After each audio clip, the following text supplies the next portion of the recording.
We live in a world where money moves in shadows, where the most powerful financial forces are not the ones you can see, but the ones you cannot. And the next crisis may already be silently building in the dark. We live in a world where money moves in shadows, where the most powerful financial forces are not the ones you can see, but the ones you cannot. And the next crisis may already be silently building in the dark. After the crisis, new regulations were introduced. Banks were monitored more closely. But the shadow banking system? It didn't shrink. It grew. Today, it is estimated to be over $70 trillion globally. Far bigger. Far faster. Far more intertwined with everyday life. Mortgages. Business loans. Government debt.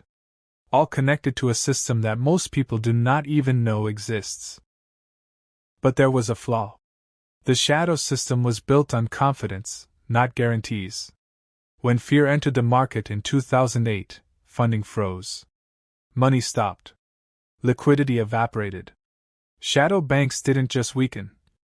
They collapsed. And the entire global economy fell with them. The world realized that what looked like stability was an illusion held together by trust. To understand shadow banking, imagine a plumbing system for money. Traditional banks are like water pipes regulated to prevent flooding. Shadow banks? They're hidden pipes behind the walls, moving water faster, cheaper, and with no inspection. Why do they exist? Because big investors, pension funds, corporations, wealthy individuals, wanted higher returns than normal banks could offer. So the shadow banking system began recycling debt, turning mortgages into bonds, turning credit card payments into investment products, turning risk into something that looks safe. Repacks, resells, repeats. And the world applauded.